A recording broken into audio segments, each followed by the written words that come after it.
Donc ce webinaire des têtes chercheuses, les têtes chercheuses, l'idée, elle est simple, c'est de croiser les regards sur des phénomènes, euh, des phénomènes qui concernent la transition du tourisme, l'évolution du tourisme. Euh, dans ce contexte qu'on va pas repartager. L'événementiel sportif, ça nous semblait un sujet d'actualité.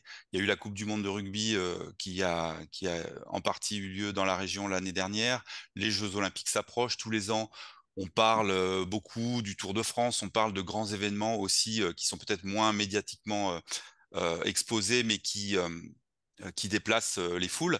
Donc, euh, comment on appréhende cette question de l'événementiel sportif? Alors pour ça, l'idée de croiser ces regards, c'est de faire appel à des parcours, à des visions des choses, des visions des situations. On aime bien donner la parole à des universitaires, à des chercheurs, mais aussi à des gens qui vivent des phénomènes qu'on évoque. Ce sera le cas aujourd'hui. On est très nombreux. Beaucoup de regards croisés, donc je vous épargnerai la présentation de tous les participants, puisque vous pourrez le retrouver sur le site pro. Donc, je vais les appeler par leur prénom, ce sera plus simple, d'autant qu'il y a il y a des noms assez compliqués. Euh, donc, ce sera encore la manière la plus simple de se présenter. Donc, l'intro, elle est faite, l'événementiel sportif. Comment un événementiel sportif aujourd'hui, dans ce contexte de transition des modèles touristiques, peut trouver sa place? On parle beaucoup, hein, on parle des JO, on parle de milliards d'euros. La Coupe du monde de rugby, j'ai lu quelque part que la Fédération française de rugby était plutôt déficitaire sur la question.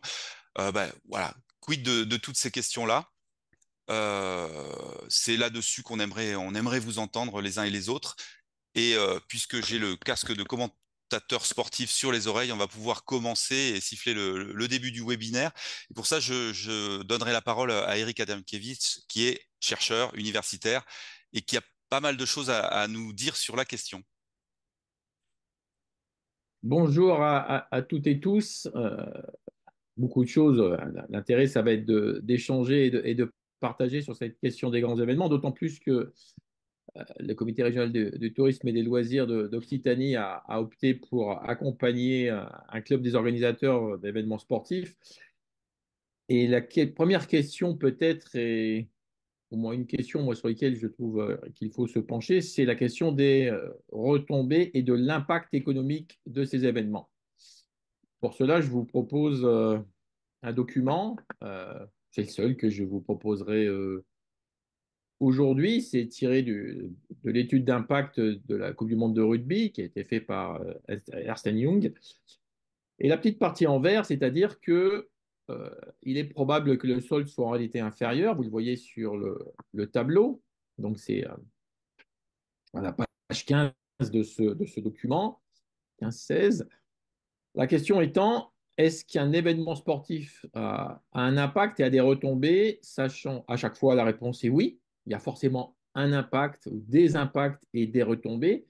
Toute la question sera d'arriver à évaluer posément, sereinement et efficacement à la fois cet impact et ses retombées.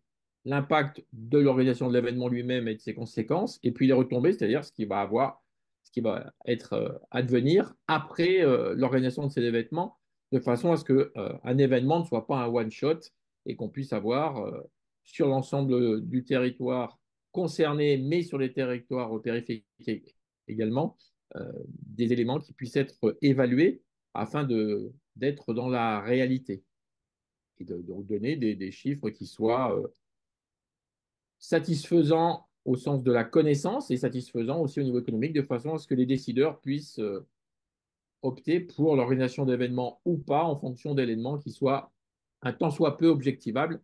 Aujourd'hui, on a tendance à surestimer généralement les recettes et minimiser les coûts. Si on veut être un grand territoire d'organisation d'événements, il faut avoir une méthodologie et une organisation qui nous permettent de recueillir des données afin que on ne puisse pas être dans ces appréciations, c'est-à-dire que il nous manque des données, donc en fait les retombées apparaissent comme un peu plus floues. Et ce que tu disais, Dominique, effectivement, on peut s'étonner après une Coupe du monde de rugby qui a été une grande réussite sportive mais aussi une réussite économique pour au moins World Rugby, que la Fédé de rugby, elle, n'arrive pas à retomber sur ses pattes. Im- Voilà. Impact économique, mais pas que économique, j'imagine. Aussi, cette question de la mesure des retombées, elle peut pas se limiter à un impact économique. Impact social, impact environnemental, impact économique. Pour faire le pendant avec ce qui se passe aujourd'hui en France, on a l'organisation des Jeux Olympiques de Paris 2024 qui arrive et nous avons depuis un petit moment eu un glissement, c'est-à-dire que l'impact économique, on voit à chaque fois qu'il est plus que discuté et discutable dans ses réalisations. Par contre, on a mis en avant et nous aurons, grâce à des programmes qui ont été préparés dans le cadre de Paris 2024, des programmes d'évaluation sur toutes les retombées environnementales et les retombées sociales de ce type d'événement qui devraient nous permettre dans les années futures d'avoir une batterie d'éléments pour mesurer ces différents effets. Merci Eric. Ben, j'imagine que tout ça, ça fait partie du contexte aussi dans lequel le comité régional du tourisme et des loisirs entend créer ce club des organisateurs de sportifs, d'événements sportifs, euh, très, très reliés au territoire sur lequel ils vont se dérouler, puisque on voudrait faire de l'Occitanie le plus grand stade du monde, Elsa. Monde de l'univers. Non, de France déjà, ce serait pas mal. Oui, du coup, pour reparler rapidement, représenter le club des organisateurs pour ceux qui ne le connaissent pas, c'est une initiative qui est inédite dans l'Hexagone, qui est portée effectivement par le Comité régional de tourisme et des loisirs, mais qui est le projet emblématique de la conférence régionale du sport d'Occitanie, qui rassemble en fait tous les acteurs du sport sur le territoire autour de cette thématique de l'événementiel sportif et puis de ce projet qui est le club des organisateurs d'événements. Donc, ce club, il a un objectif qui est ambitieux, hein, qui est de fédérer en fait les acteurs du monde sportif, mais aussi du monde économique, du monde touristique et les acteurs publics qui appartiennent en fait à des univers qui sont différents, hein, qui ont des modes de fonctionnement différents, mais qui ont en commun d'être en fait des maillons de la chaîne de valeur de l'événementiel sportif. Soit parce qu'ils sont organisateurs, soit parce qu'ils sont partenaires, partenaires financiers, partenaires stratégiques pour les acteurs publics, partenaires logistiques, partenaires offreurs de solutions ou même partenaires créateurs de l'offre, hein. C'est le cas pour les acteurs du monde du tourisme.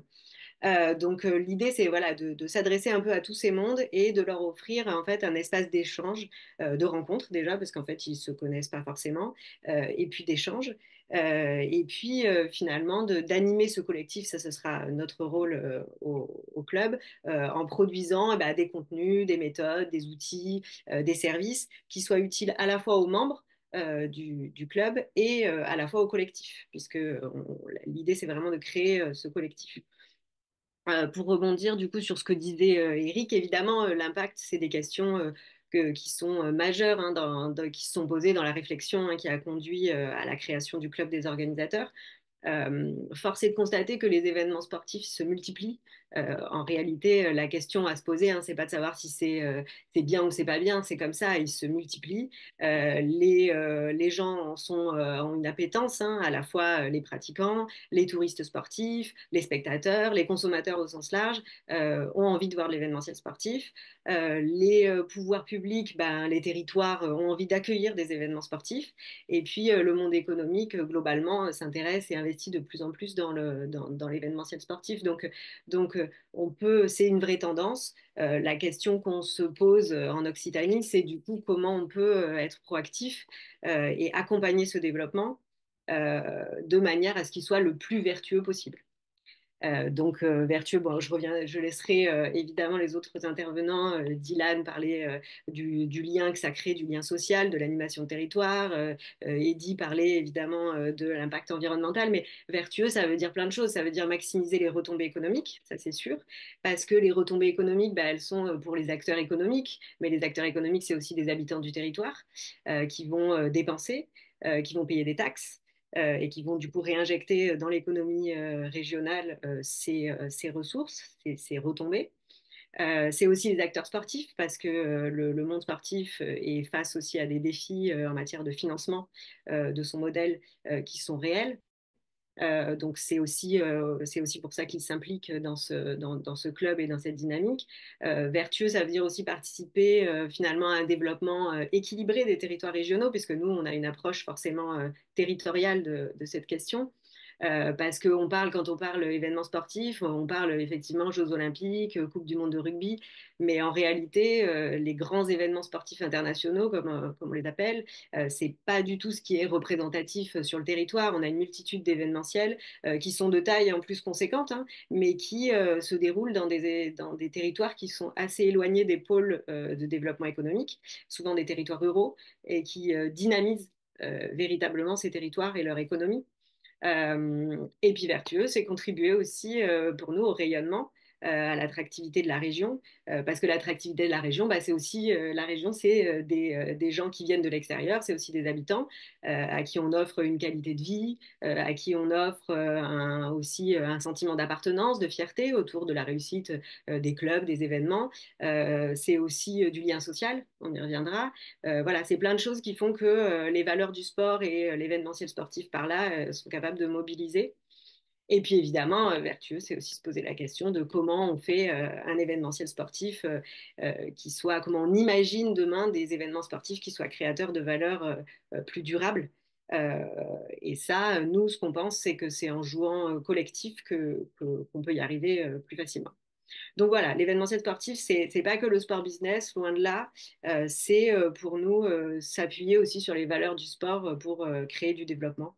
Et c'est avec une vision territoriale qu'on peut y arriver, parce qu'on a plein d'atouts sur le territoire, des atouts sportifs, des atouts touristiques, des acteurs motivés, et que du coup, c'est en les conjuguant qu'on crée, je pense, une vraie stratégie de territoire sur cette thématique et cette question-là. Voilà pour faire rapide le club, ses ambitions, et puis les acteurs qui sont autour de la table qui, du coup, vont donner une vision plus concrète, opérationnelle de ce qu'on fait. Merci Elsa. Bah, je crois qu'on on a quand même beaucoup d'éléments aussi dans ce que tu viens de nous présenter. On parle d'attractivité, de rayonnement et puis de chaîne de valeur. Donc, donnons la parole. Je ne vais pas vous qualifier de maillon de la chaîne de valeur, mais par exemple, Paul, donc on a parlé retombées économiques, on a parlé business, mais pas que. Donc voilà, on aimerait bien t'entendre sur ces sujets-là.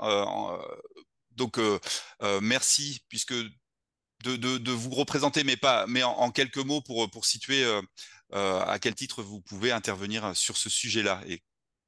Voilà, de manière très très simple. Paul, à toi de parler. Ouais, bonjour à toutes et tous. Merci déjà de pouvoir nous faire échanger à ce sujet. C'est vrai que c'est un sujet très important pour reparler un peu de cette histoire. Du coup, je vais représenter le groupe Hurricane, donc, qui est le créateur du FIS, événement qui a été créé en 1997 à Palavas, qui a cessé d'évoluer, cessé de grandir et qui a fait jouer du coup toutes ses valeurs sportives au fil des années.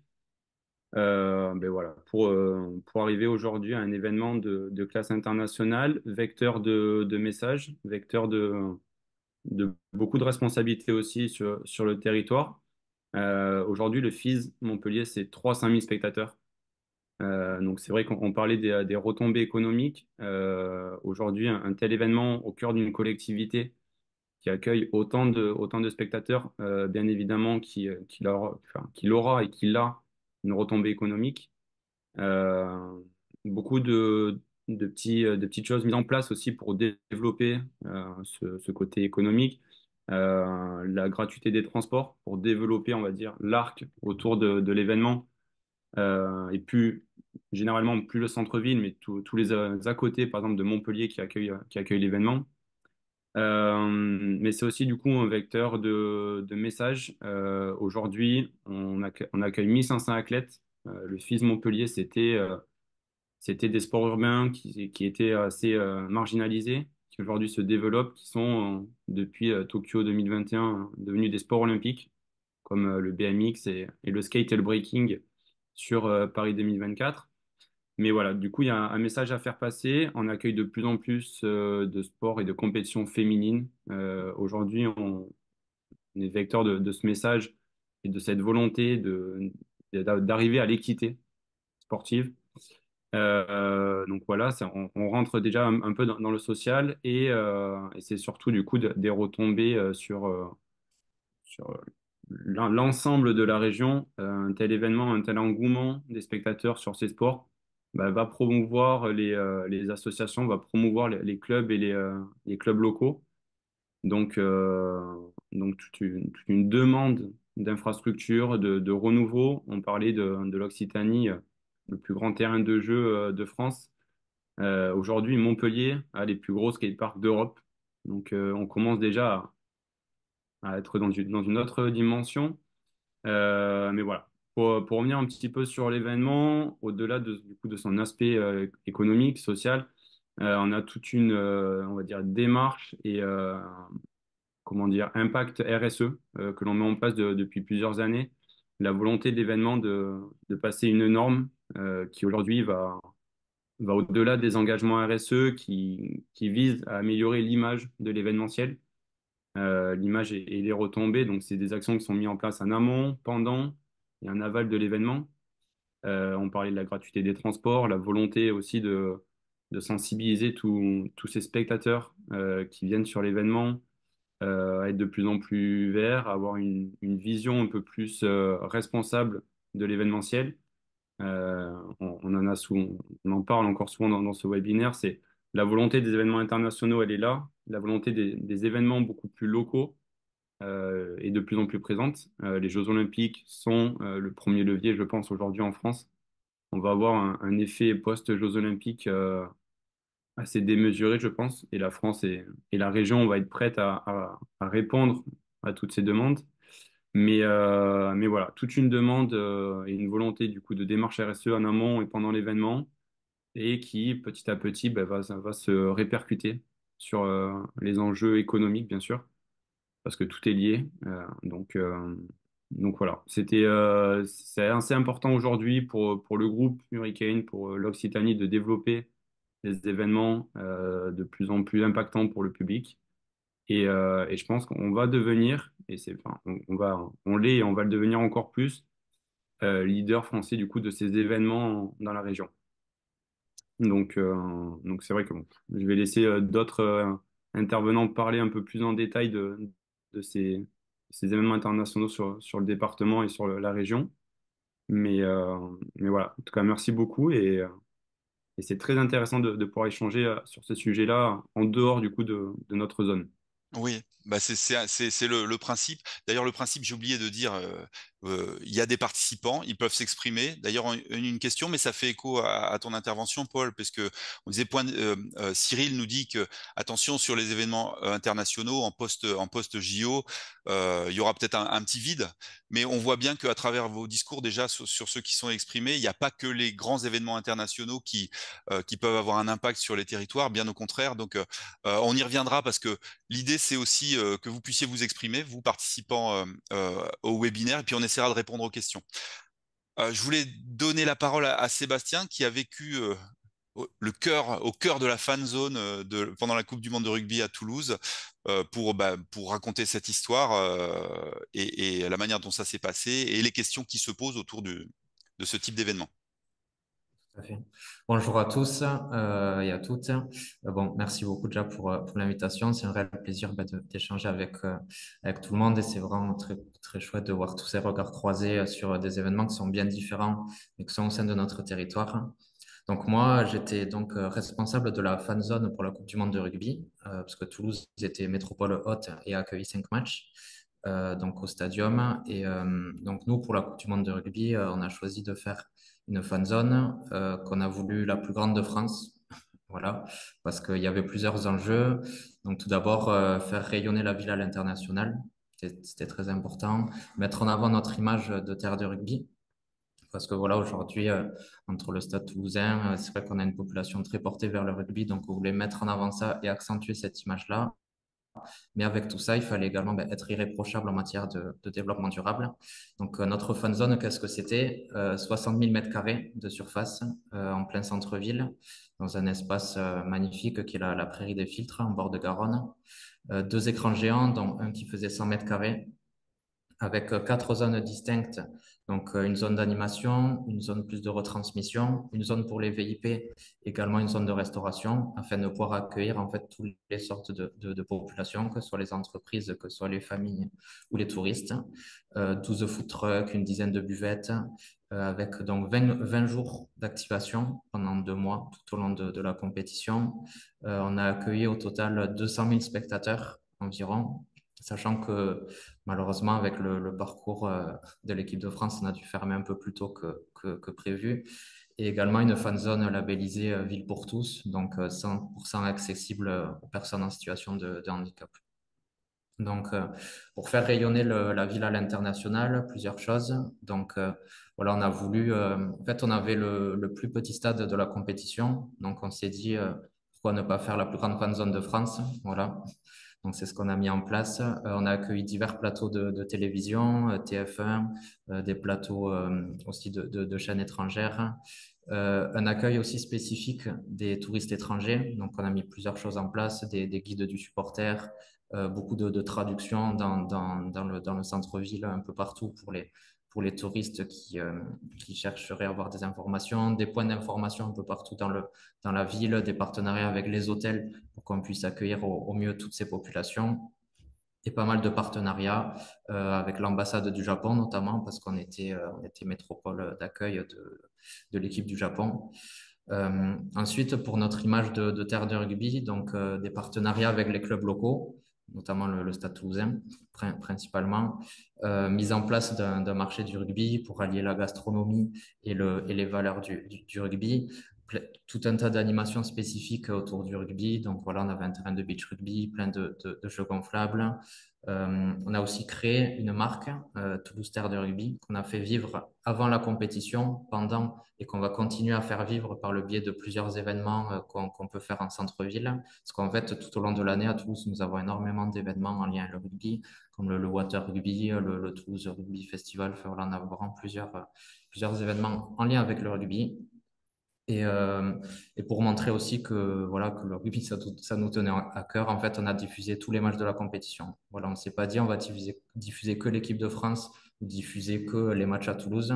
On a diffusé l'ensemble de la compétition et on avait à chaque fois énormément de spectateurs. Et c'est pour ça que d'ailleurs, on a accueilli 200 000 personnes au total, avec une capacité de 40 000 pour les matchs de l'équipe de France et 10 000 pour les autres matchs.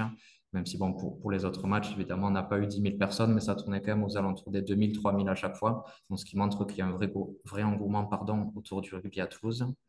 Ensuite, en termes de développement durable, énormément de choses également. Donc, ce qui est bien en tant que collectivité, on a pu travailler avec un opérateur privé via les contrats de marché public. Donc, ça nous a permis d'imposer certaines choses à l'organisateur, donc une politique zéro déchet, de devoir avoir un impact limité sur la zone d'exploitation, de travailler avec les entreprises locales. Voilà, ça nous a permis vraiment de pouvoir mettre en avant l'aspect RSE et en fait de l'imposer, ce qui nous a garanti que l'événement allait se dérouler au mieux. Donc voilà, un site 100% accessible aux personnes en situation de handicap. L'optimisation des retombées au maximum parce que même les fan zones, en fait, c'est un coût qui est très, très élevé. Donc, on a essayé de limiter les coûts, d'accentuer les recettes tout en proposant un produit de qualité. Ensuite, bien sûr, chercher à attirer les Toulousains, mais aussi les touristes.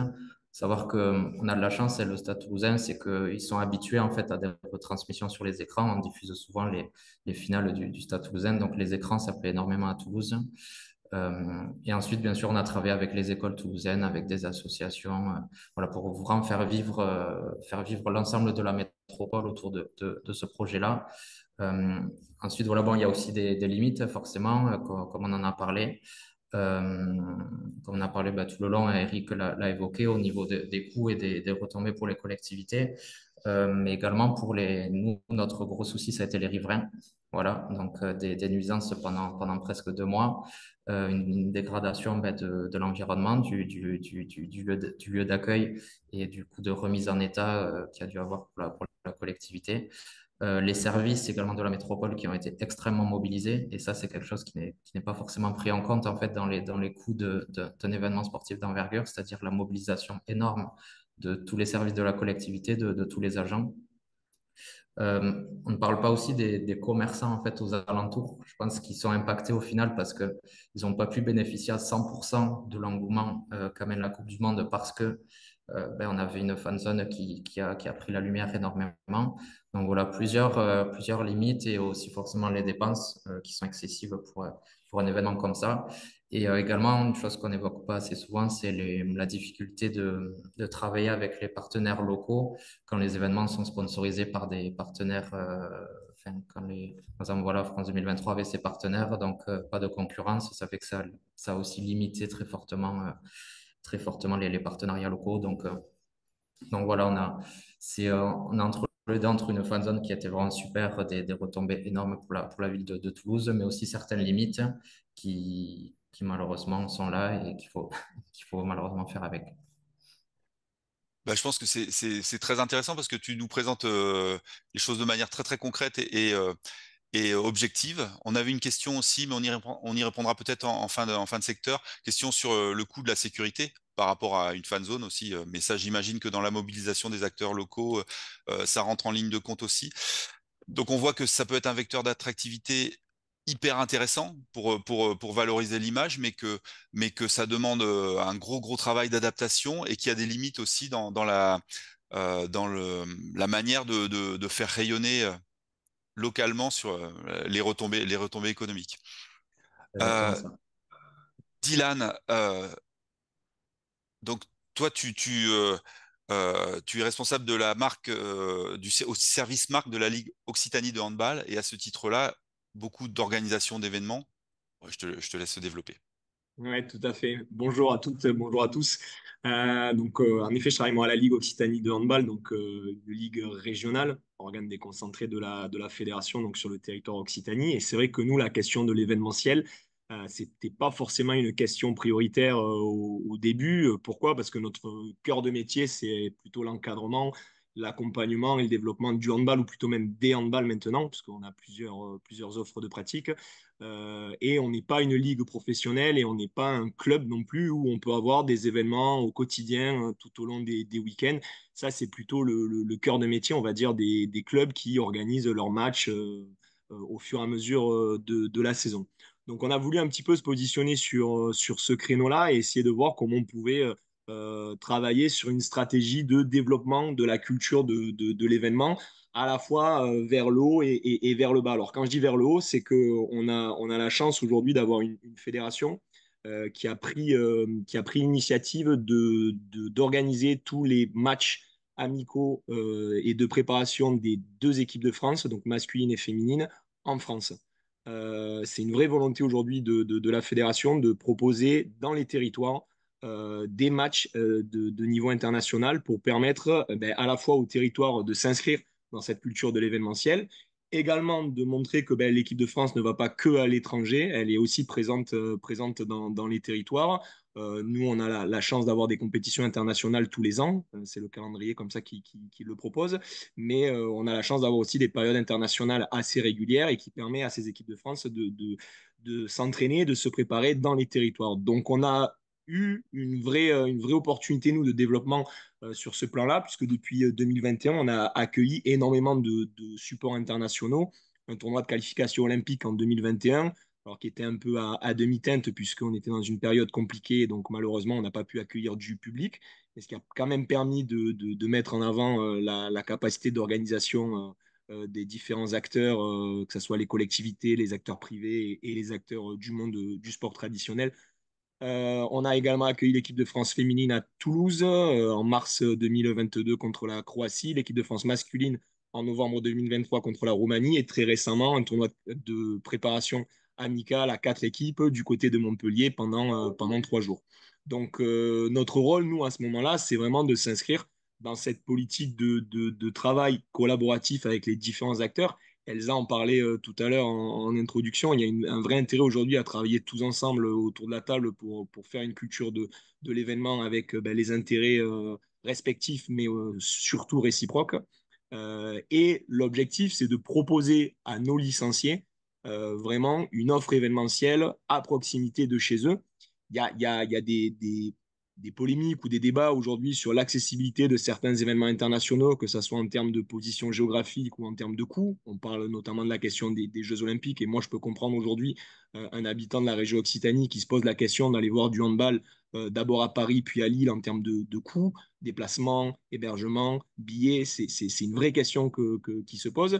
À travers ces événements-là, à travers ces événements d'envergure internationale, ces équipes de France qui viennent dans les territoires, on a la possibilité, nous, de proposer des matchs de même niveau que les Jeux Olympiques, avec un petit peu de mesure hein, sur ce point-là, mais voilà, de voir l'équipe de France, de voir ces stars-là à proximité de chez soi et de ne pas avoir à effectuer du déplacement, de l'investissement assez intense, on va dire, pour pouvoir profiter de ça. Donc, on a vraiment eu une chance, je le redis, de pouvoir bénéficier de ces événements-là. Ça va un petit peu se calmer, évidemment, hein, puisque j'ai cité un certain nombre de temps forts. Il faut en laisser aussi à d'autres territoires. Donc voilà, on sait que l'équipe de France reviendra prochainement. Mais en tout cas, voilà, sur cette partie-là, on a vraiment pu bénéficier de cet accompagnement-là. Donc je vous disais, c'est plutôt voilà, sur cette partie vers le haut, en lien avec la fédération. Mais maintenant, nous, on réfléchit aussi vers le bas, à notre niveau. Comment nous, on peut aussi se positionner en véritable acteur de l'événementiel. On est en plein dans une actualité assez chaude, puisqu'on sort là très récemment, le week-end dernier, de nos finales de fin de saison, sur lesquelles on a tenté depuis maintenant plusieurs années, et on arrive à quelque chose d'assez intéressant maintenant, de produire un vrai temps fort en termes d'événements pour 50 équipes d'amateurs, des gamins qui vont du moins de 11 ans jusqu'aux adultes, des garçons, des filles, qui viennent et pendant 2 jours profiter d'un véritable événement, jouer leur match sur un site unique qui permet voilà, de proposer un événement d'envergure dans un calendrier handball amateur qui se veut être assez traditionnel dans le quotidien. C'est comme ça, c'est notre réalité de fonctionnement. Hein. Des matchs le week-end, des clubs qui s'affrontent, des journées plus ou moins chargées à domicile, des fois des clubs qui vont à l'extérieur. Ça, c'est notre quotidien et on aime ça et on est très fiers à la Ligue d'encadrer ça tout au long des séances sportives. Mais là, sur ce dernier temps fort de la saison, l'objectif, c'est de vraiment créer un événement qui reprend les codes du secteur professionnel et qui vient de proposer une véritable expérience à tous ces gamins, tous ces gens, aussi amateurs que bons qu'ils soient dans leur pratique, qui viennent vivre un véritable événement. Donc, d'où la notion d'impact, elle n'est pas forcément économique, parce que même si aujourd'hui, et je suis très fier de l'annoncer, on a dépassé la barre des 5000 participants sur cet événement, ce qui est quand même quelque chose d'assez impressionnant à notre niveau et par rapport à ce qui peut se faire ailleurs dans la famille du handball. On n'a pas forcément beaucoup d'éléments à valoriser sur l'impact économique, si ce n'est que on a des gens qui viennent, qui consomment, qui dorment, qui se déplacent. Donc ça ramène quand même quelque chose. Nous, on travaille beaucoup sur l'impact social, c'est-à-dire comment on peut arriver à générer du lien entre les personnes, comment on arrive à créer une véritable expérience, comment on arrive aussi à ce que tous ces participants, les joueurs, les joueuses, les coachs, les arbitres, les officiels de match, les élus, les invités, les organisateurs, toutes ces populations qui se retrouvent au même endroit pendant 48 heures et qui vivent un événement unique, comment ces personnes, elles repartent avec un véritable souvenir, une véritable expérience qui génère du coup un sentiment de fierté, de dire, bon ben voilà, j'y étais, j'ai participé, j'ai vécu un moment et aujourd'hui, j'ai un pied dans le monde du handball et je suis très très content de l'avoir. Ce qui permet à court terme, voire même à long terme, à fidéliser les pratiquants, à montrer qu'aujourd'hui, on s'intéresse à eux et on leur propose quelque chose. On va rentrer post-JO, en sachant qu'on y est déjà rentré, hein, dans un système encore plus concurrentiel dans le monde du sport, que ce soit à la fois sur les consommations du sport de la part des pratiquants, mais que ce soit aussi entre les différentes disciplines. Même si aujourd'hui on a un gros intérêt à travailler en collaboration avec les différentes disciplines, les différentes ligues, nous on a une vraie volonté aujourd'hui à réfléchir à comment on va pouvoir fidéliser ces pratiquants. On espère des très bons résultats des équipes de France, mais ce qui veut dire aujourd'hui dans les estimations entre 50 000 et 150 000 nouveaux licenciés en France à accueillir. Donc il va falloir les accueillir, ces personnes-là. Voilà, on cherche aujourd'hui à vraiment leur faire comprendre que vous appartenez à un territoire, le handball en Occitanie, et vous êtes fiers de répondre à cette appartenance en participant à différents événements. Donc on est toujours aussi dans cette question de rayonnement à un autre niveau qui est hyper intéressant aussi. Je pense qu'on va rebaptiser le comité régional du tourisme et des loisirs en comité régional du tourisme, du sport et des loisirs, et on traitera d'autres questions. Elsa, tu es d'accord? On avait une remarque intéressante et ça va faire le lien avec l'intervention de Eddy, c'est euh, Loïc Cuvelier qui nous dit parler d'éco-responsabilité sur des événements internationaux quand on sait que le transport est le premier effet carbone doit interroger. Effectivement, ça doit interroger, ça doit rentrer dans la mesure de l'impact, hein. Il faut voir comment on est en capacité ou pas de mesurer ça. Et puis après, plus une remarque, une proposition, l'enjeu c'est de jouer collectif, les villes hôtes face aux grands organisateurs qui font supporter leur cahier des charges aux collectivités et aux contribuables. C'est un peu ce que Sébastien disait tout à l'heure. Il y a des partenariats, des contrats qui sont déjà donnés. On connaît aussi bah, l'histoire du Tour de France qui arrive avec une grosse machinerie et qui s'impose au local. Donc, ouais, des questions qu'il faudra se poser. Et dit justement comment on fait évoluer le monde du sport, même au-delà, j'imagine, de l'événementiel, seulement de l'événementiel, mais le monde du sport par rapport à cette logique de démarche plus vertueuse. Yes, alors merci beaucoup pour la passe sur l'IMPA, parce que mon introduction commençait par justement l'impact carbone des événements. Donc, Elie Clémenzac pour l'agence Écolosport. Donc, on est basé à Toulouse. Écolosport, c'est un média, premier unique média consacré à la transition écologique du sport. Et l'agence Écolosport, donc première agence en Occitanie, vraiment spécialisée sur l'accompagnement et le conseil sur tout ce qui est démarche RSE pour les acteurs du secteur sportif.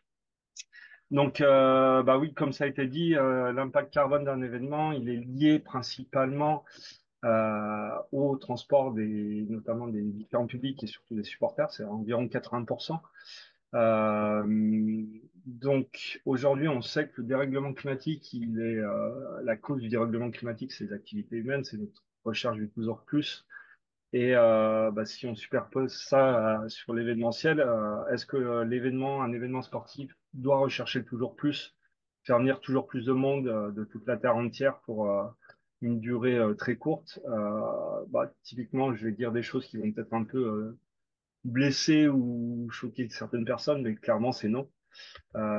Si on veut être maintenant en rapport et relever ce défi-là des enjeux climatiques, on doit réinventer le secteur sportif, on doit réinventer notre société.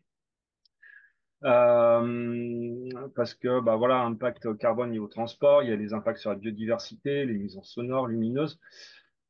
Et on sait que nos terrains de jeu vont être, de toute façon, fortement, dans très peu de temps, impactés aussi par le dérèglement climatique. Il y a un superbe rapport qui a été édité par le WWF en 2021 sur l'impact du dérèglement climatique sur la pratique sportive en France, à plus 2 et plus 4 degrés. Si on prend le cas de notre superbe région à plus de 2 degrés, ben, on voit déjà dans les PO actuellement qui souffrent d'une sécheresse qui n'en finit plus. Donc oui, des activités de pleine nature, du kayak et autres sur des terrains asséchés, de l'exploitation de stades ou autres. On a aussi bah voilà, les Pyrénées qui, bah, dans une France à plus de degrés, on estime qu'il y aura plus que 3 stations dans les Pyrénées où on pourra skier sur un enneigement naturel.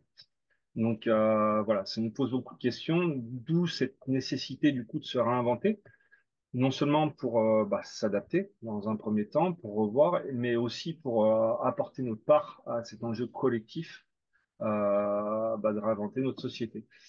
Pour moi, l'événement, bah, le pouvoir qu'il a, le sport a un fort pouvoir d'influence, donc il doit aussi permettre cette sensibilisation et de parler au grand public de tout ça et de les emmener. Donc, il doit aussi montrer patte blanche, il doit aussi appliquer ce qu'il veut faire pour pouvoir aussi montrer l'exemple.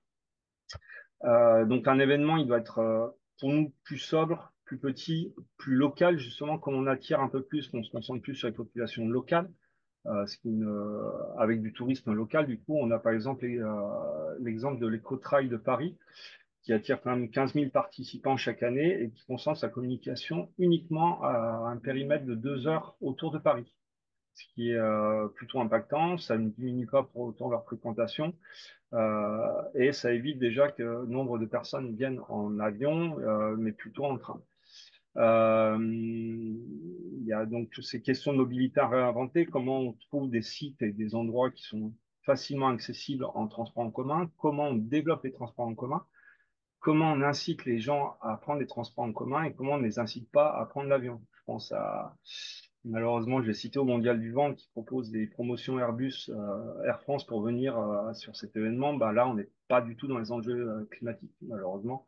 Donc là aussi, encore une fois, il faut pouvoir se réinventer et aller plus loin que juste une démarche RSE de communication. Euh, les impacts, ben, ils sont déjà multiples. Encore une fois, il y a une question d'anticiper, il y a une question aussi de faire sa part, encore une fois, sur les gros efforts collectifs qui nous attendent. Il y a des questions d'éco-conditionnalité, des subventions qui apparaissent de plus en plus dans certaines collectivités, justement pour des événements. Euh,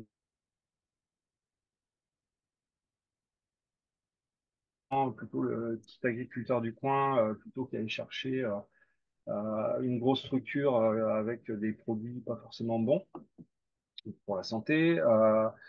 Savoir s'appuyer sur une nouveau type d'économie. On pense souvent à l'économie sociale et solidaire. Donc, comment on intègre des structures de l'ESS ou des structures d'économie circulaire dans l'organisation de nos événements.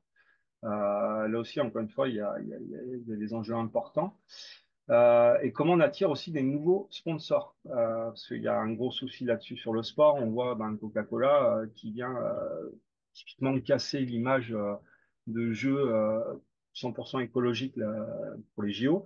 Ben, le Coupe du Monde de rugby avec Total qui reste le plus gros pollueur de la planète et qui est la cause principale du dérèglement climatique. Donc, comment on fait pour se passer de ce type de sponsor et être aussi impactant en disant, ben, nous, on ne veut plus de ce type de sponsor, mais par contre, on veut de nouveaux sponsors qui soient plus vertueux et qui soient réellement engagés dans une feuille de route ambitieuse et en corrélation avec les enjeux climatiques.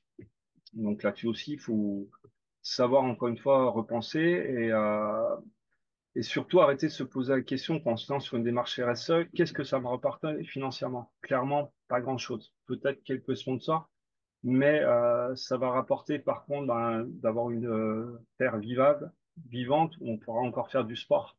Et je pense que l'enjeu, il est principalement ici. Donc voilà, je pourrais et voilà. Et encore une fois, savoir aussi mettre si on met sur le papier, vraiment l'appliquer. Sébastien parlait justement tout à l'heure du zéro déchet sur la friend zone. Je sais que ça, ben voilà, comme ça a été évoqué, il y avait cahier des charges de World Rugby là-dessus sur les fan zones. Typiquement, moi, j'y suis allé plusieurs fois sur la friend zone et je vous avoue que au niveau environnemental, je me suis arraché les cheveux parce que je me suis dit, on n'est pas du tout dedans et que il y a beaucoup de choses qui ont été annoncées, mais très peu de choses qui ont été appliquées. Donc, c'est maintenant comment on applique et qu'on arrête plutôt, qu'on communique moins et qu'on applique plus. Voilà. Un Ouais, peu, un peu rapide. Non, mais la conclusion enfin, c'est pas la conclusion du webinaire puisque on a des réactions sur le fil. Donc Cyril qui nous dit sur les gaz à effet de serre, il y a aussi la question des publics ciblés avec des tarifs préférentiels des transports selon leur lieu de résidence. C'était le World Rugby 2023 pour les touristes de l'hémisphère sud à qui on a proposé des tarifs préférentiels. Ils représentent 12% des touristes, 60% des impacts carbone et 40% des impacts éco. Voilà, c'est cette notion d'équilibre. Quand on va vouloir parler d'impact des événements, il faut avoir cette vision la plus large possible pour se positionner en vraie connaissance de cause. Et Loïc dit qu'il est d'accord avec Eddy, mais malgré les discours verts de façade des grands organisateurs et des institutions, les modèles éco des organisateurs reposent sur la jauge et les territoires cherchent à capter à l'international. Donc, c'est vrai qu'il y a du boulot de positionnement. C'est pour ça que c'était intéressant de vous avoir tous. Et puis, je vais vous laisser rebondir sur ces questions-là et sur ce que vous avez dit les uns et les autres. Mais c'est vrai que Dylan a évoqué le fait que euh, une expérience forte d'événementiel sportif et pas forcément liée à quelque chose qui vient du bout du monde, mais qu'on peut trouver cette expérience aussi intense soit-elle. Alors c'est vrai que quand on parle de handball, on a face à nous je sais pas combien de sextuples champions du monde qui n'arrêtent pas d'accumuler des médailles. Donc on est vraiment dans une expérience forte. Peut-être que si on faisait la même chose avec du curling, non, je sais pas si c'est un bon exemple. ce serait moins exaltant. Voilà. Est-ce que déjà vous avez envie de rebondir? Là, la parole est ouverte sur ce qui a été dit, compléter, euh, se poser des questions. Je trouve qu'on a un panel déjà de questions posées qui sont très très intéressantes. Moi, je voudrais surtout pas me fâcher avec mes amis du curling, hein. Je le savais. J'apprécie autant regarder le handball pendant les Jeux d'été que le curling pendant les Jeux d'hiver.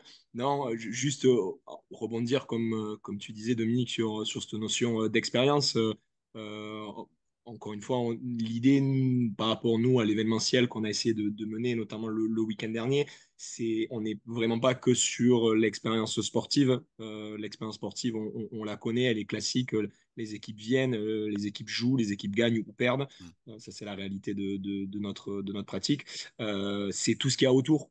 C'est tout ce qu'on accompagne autour. C'est l'expérience du moment où les personnes elles vont apprendre que leur équipe est qualifiée et que du coup, elles ont la possibilité de venir à cet événement. Nous, l'expérience, elle va démarrer dès ce moment-là, du moment où ils vont acheter un billet. Alors, j'ai acheté un billet, mais nous, c'est gratuit, mais prendre un billet, venir, avoir des informations sur qu'est-ce qui va se passer, commencer un petit peu à faire rêver, à faire imaginer. Alors cette année, c'était à Toulouse. Il y a des gens, des clubs qui venaient de partout de la région, qui avaient peut-être jamais eu l'occasion d'aller à Toulouse, de visiter la ville. Donc on a appris qu'on avait des gens qui étaient venus du coup la veille, qui avaient profité de ce temps-là parce qu'ils n'avaient jamais eu l'occasion de profiter de la ville. Et puis voilà, venir profiter un village d'animation, des jeux, des ateliers. Je fais un petit clin d'œil à Heidi, puisqu'on a travaillé en collaboration avec Écolosport, qui nous a fait le plaisir de venir et proposer un stand de sensibilisation à l'écologie dans le sport pour l'ensemble des participants. Donc voilà, une vraie expérience qui ne se résume pas que à un simple match. Donc c'est ça aussi qu'on essaye et que je pense qu'il y a de l'avenir, notamment post-Jeux Olympiques.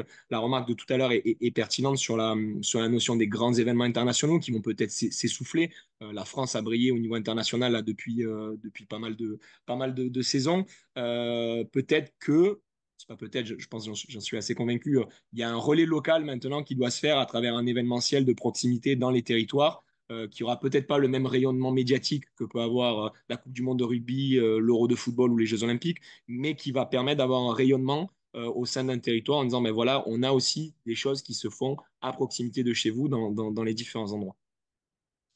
Et pour rebondir, de la même manière que Dylan parle d'expérience qui commence en amont de l'événement et qui a volonté à se prolonger, c'est pareil pour la destination, c'est pareil pour le territoire. C'est-à-dire que nous, on aimerait avoir une organisation au niveau régional qui permette de faire commencer l'expérience pour le touriste sportif, celui qui vient assister par exemple à un événementiel, à partir du moment où il décide de venir en Occitanie pour assister à cet événement et que du coup son expérience soit un peu globale, un peu plus grande et du coup l'intérêt de connecter monde sportif et monde touristique pour nous au sein du club. Ouais. D'autres réactions? Je vois que Cyril a rebondi aussi. On peut pas tout demander en disant on ne peut pas tout demander aux organisateurs d'événements. Il évoque une vitrine, sensibilisation d'un événement, des innovations plutôt qu'un modèle parfait. C'est vrai que on va être plutôt dans une logique de recherche d'équilibre, hein. La seule solution pour limiter les impacts carbone serait de limiter le nombre de personnes accueillies, mais ça fragilise le modèle économique. Parce qu'Eddie l'évoquait tout à l'heure, hein, euh, le toujours plus. Qu'est-ce qu'on gagne, qu'est-ce qu'on perd? Cyril dit aussi la raison principale de la baisse des émissions de gaz à effet de serre, ce sera et que ce ne sera plus la même volonté spécifique du gouvernement en lien avec les JO et des soutiens financiers. Ouais. Et puis la question de l'héritage qu'évoque Loïc, cher aux organisateurs et institutions, mériterait d'être abordée sur un webinaire. Il faudra préciser peut-être un peu, Loïc, c'est la question de l'héritage. C'est Je, les je- impacts, mais dans je- le temps? Non? Eric, toi, tu peux peut-être compléter. je pense que Loïc fait référence aux attentes qui sont toujours très fortes par rapport aux événements. Je peux me tromper, mais on met beaucoup d'enjeux sur ces événements. On leur demande d'avoir des retombées économiques, des retombées sociales, d'avoir un respect environnemental. et ainsi que l'exprimait aussi Cyril, c'est-à-dire qu'il va falloir repenser les événements et revoir les gabarits éventuellement, et moins attendre des miracles. Tout à l'heure, j'évoquais le fait que Paris 2024 s'était tourné vers les retombées sociales et environnementales et parlait beaucoup d'héritage parce qu'on s'est rendu compte que les retombées économiques, finalement, un événement, ça coûte quand même très très cher. Ça coûte très cher, ça rapporte, mais dans la balance, on n'est pas sûr que ça bascule du bon côté. Et quand il est question d'un héritage, aussi, il faut aussi voir quand Dylan évoquait les retombées locales, comment on est capable de les gérer. Aujourd'hui, on fantasme beaucoup sur l'augmentation du nombre de pratiquants sportifs suite aux Jeux Olympiques, quelles que soient les fédérations en fonction du nombre de médailles. Est-ce qu'on sera en capacité de les absorber et de les accueillir? Sachant que quand on dit est-ce qu'on sera en mesure de les accueillir, ben, ça va reposer sur les collectivités qui sont propriétaires des équipements sportifs et des clubs qui vont être en capacité ou pas d'avoir assez de personnel pour encadrer ces pratiquants. Donc, beaucoup d'héritage, beaucoup d'attentes et souvent beaucoup de déceptions. Donc, il faut réussir à, là aussi, équilibrer entre les attentes et la réalité. C'est l'idée de cet équilibre et puis d'accompagner ce mouvement-là, hein. Je pense que c'est un peu la logique de ce qu'on essaie de faire avec le comité régional du tourisme et des loisirs, c'est d'accompagner pour mettre un peu tout sur la balance. Et puis c'est vrai que les questions d'héritage, quand on fait bénéficier à un quartier d'une piscine olympique, c'est super chouette, mais si on a supprimé tous les jardins ouvriers du coin pour construire cette piscine, ça pose d'autres questions. Voilà. Je crois que c'est des cas concrets existants. Des réactions par rapport à tout ça? Beaucoup d'informations, hein. Ouais, j'aime beaucoup le fait qu'on ait abordé la question à pas mal de niveaux différents, niveau expérientiel, niveau recherche de construire des approches plus vertueuses, la nécessité d'accompagner, le fait aussi de ne pas être de pas fantasmer outre mesure sur la question de l'événementiel sportif. On essaie d'être assez objectif dans notre partage d'expérience. Je regarde s'il y a des réactions sur le fil. Cyril est d'accord avec Eric. On ne peut pas demander à un événement de remplacer une politique sportive sur une dizaine d'années. Toujours ce problème d'annonce et de retombées que nous sommes incapables d'estimer. Moi, je reprends ma casquette observatoire pour une minute en disant qu'effectivement, il va falloir se coltiner des méthodes un peu plus efficaces et un peu plus complètes pour pouvoir mesurer tout ça et l'aborder.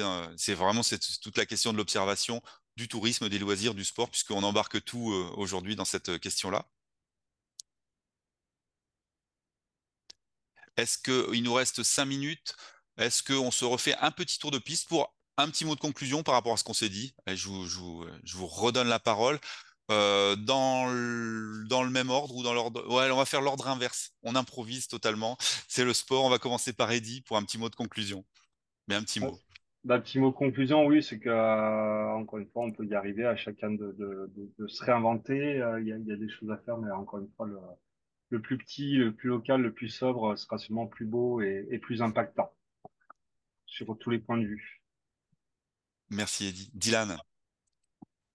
Un lien un peu avec ce que je disais tout à l'heure, c'est qu'on parle beaucoup des grands événements internationaux. Il n'y a pas que ça. Aujourd'hui, les clubs, les comités départementaux, les ligues régionales ont tout à fait la capacité de s'inscrire dans une logique événementielle et de proposer du contenu à leurs pratiquants et au grand public. Merci. Sébastien.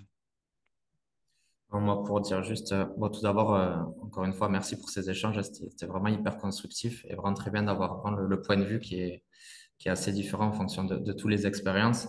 Moi, c'est que c'est une expérience surtout sur les grands événements, donc où j'ai pu mesurer, ben, en effet, les conséquences de tout ça, les impacts, malgré le fait que je vois ce sont des événements exceptionnels qui font énormément, enfin, qui apportent beaucoup de bonheur aux gens, mais c'est vrai que même si la question se pose de plus en plus, en tout cas sur les conséquences de tout ça, on le voit maintenant, les organisateurs quand même, en tout cas à minima en façade, hein, mais nous font vraiment attention à tous ces aspects RSE. Donc voilà, je pense qu'on est quand même dans une progression par rapport à ce qui pouvait se faire avant, donc c'est quand même encourageant. Merci Sébastien. Paul. Mais je rejoins Sébastien sur le fait que je pense qu'aujourd'hui, les gros événements comme les petits événements ont tout à apprendre. Ils évoluent très rapidement dans le bon sens pour tous, que ce soit sur tous les parties économiques, sociales et environnementales.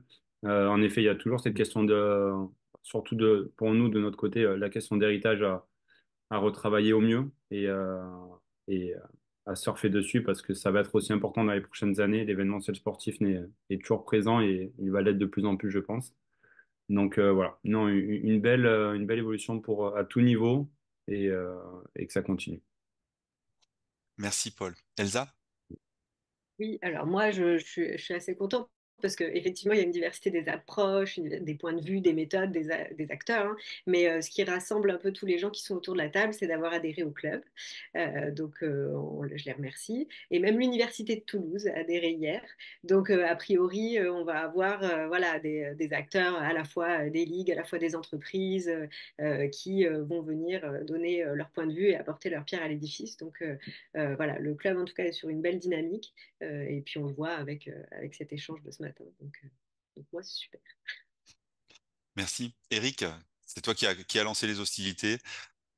C'est moi qui vais conclure. Si on veut des événements qui soient raisonnés, et il va falloir avoir des enjeux raisonnables et reconstruire un système à la fois des visions et des attentes qui soient à la mesure des contraintes que l'on a aujourd'hui.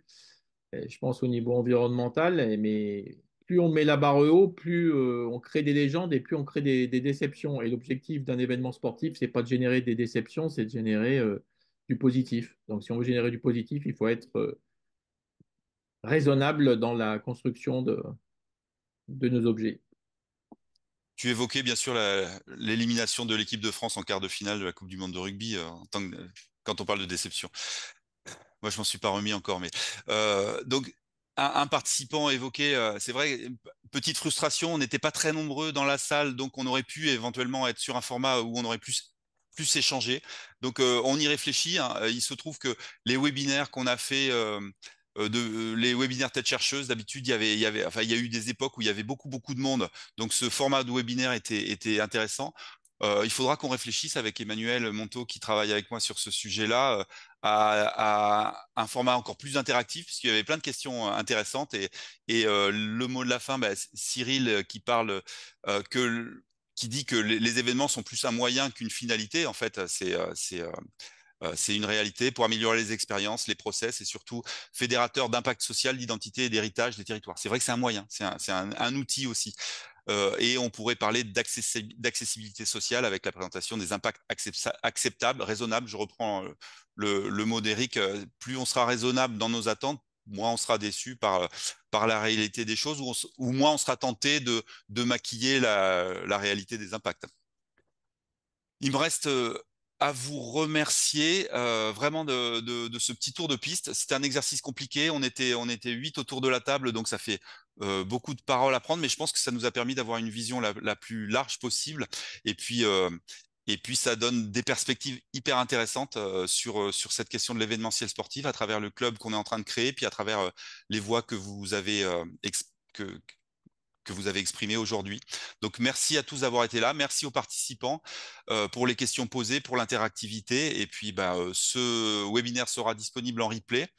Il sera sur le site du Comité régional du tourisme et des loisirs et du sport et de l'attractivité territoriale. Et donc à bientôt pour la suite de nos aventures sportives. Et puis bon match, Eddy. Toi, tu es au Matmut Stadium, caché dans une petite cage, mais j'imagine que tu vas profiter aussi de l'événement de ces 2 jours à venir. Ouais, merci. Merci à tous et à très bientôt.